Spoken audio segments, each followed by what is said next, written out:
Dernièrement, je pense même que c'était aujourd'hui, on a vu qu'il y a eu un rejet d'un projet pétrolier en Gaspésie, puis ça a été beaucoup couvert dans les médias. C'est la députée de Gaspé, Mégane Perry-Melançon, qu'on a reçue aux engagés publics. Vous irez écouter l'entrevue, elle est vraiment une personne à découvrir, qui s'est manifestée là-dessus, qui a fait des déclarations à ce propos. J'étais curieux de t'entendre, Clément, là-dessus. Est-ce que Mégane démontre que le PQ est toujours un véhicule pertinent, ne serait-ce que pour défendre les régions? Puis je trouve ma question drôle. Mais c'est parce qu'à un moment donné, faut pas. Est-ce que le PQ n'est pas en train de se cantonner dans ce rôle-là, de défenseur des régions? Ben moi, là-dessus, je me réjouis de voir apparaître des nouveaux visages. Je me réjouis qu'elle prenne la place puis qu'elle montre qu'elle a du cran, puis d'apparaître sur des sujets qui peuvent être délicats. Donc ça, sans aucun doute, bravo. En même temps, c'est une route complexe. Le rapport du PQ avec les questions pétrolières a été sinueux depuis quelques années. On a une crédibilité à reconquérir là-dessus. Puis je pense que là, le PQ ne pourra pas faire l'économie d'une position claire pour guider des prises de position comme celle-là.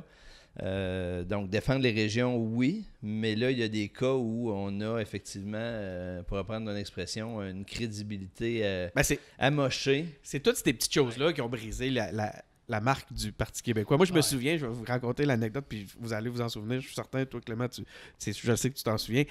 La fois au Conseil national où le Parti québécois, puis là, j'espère que je suis pas en train de dévoiler des huis clos, mais je pense pas, avait voté à être contre l'exploration pétrolière où il n'y en a pas. Ouais.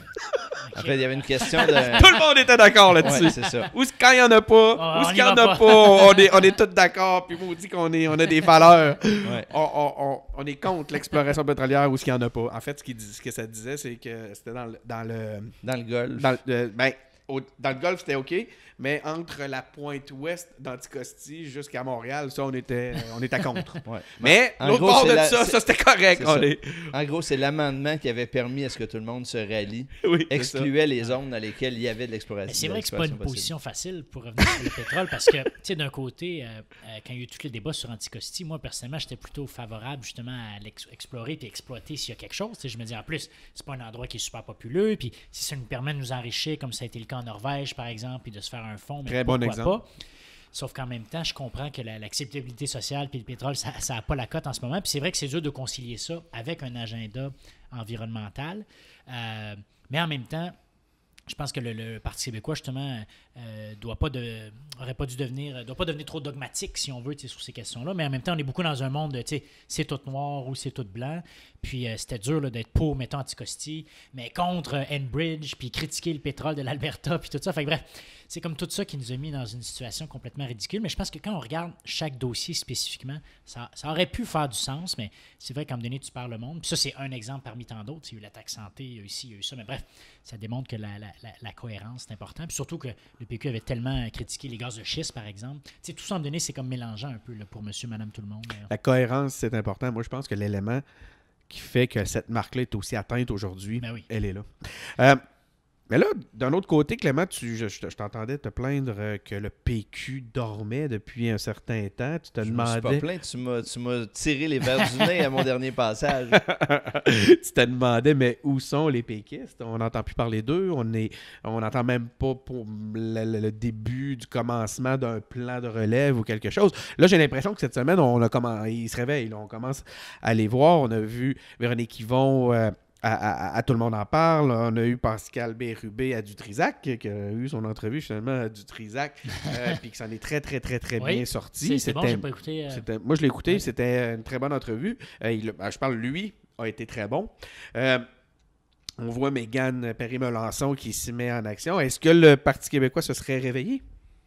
Ben, espérons-le. En même temps, c'est pas facile, quand tu es juste 10 à l'Assemblée nationale, puis que tu es en reconstruction, que ton chef est intérimaire.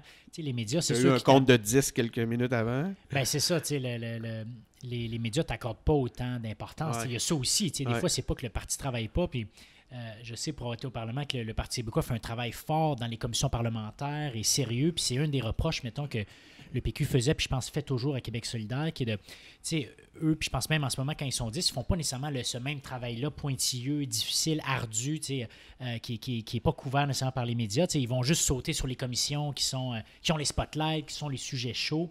Fait que c'est pas facile de bien faire ton travail d'opposition puis en même temps d'avoir tout le temps les spotlights. Mais je pense que là, ils doivent se réorienter puis courir justement après la lumière parce que de toute façon, ils ne sont pas l'opposition officielle puis ils sont en mode survie. Là.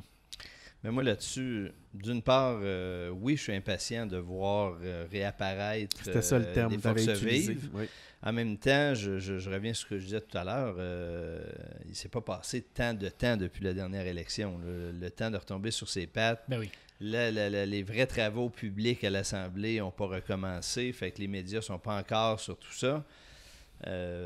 Donc, je me plais à croire, à espérer qu'on va y arriver. Moi, le bout sur lequel j'ai hâte d'être assuré là-dessus, c'est que la réflexion pour réinventer le PQ, prenons ça comme base, elle ne se fera pas juste entre les élus puis le personnel de l'Assemblée. Là, il faut qu'il y ait un effet de convergence qui soit donné.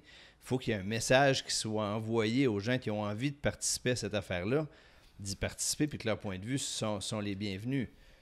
Mais ça, ça peut prendre quelques mois, c'est pas la fin du monde. Fait que je suis impatient, mais je me plains pas, Denis. Non. Je suis patient. Est-ce que tu vas t'impliquer comme membre à la reconstruction de ce parti-là? Je veux continuer à y croire.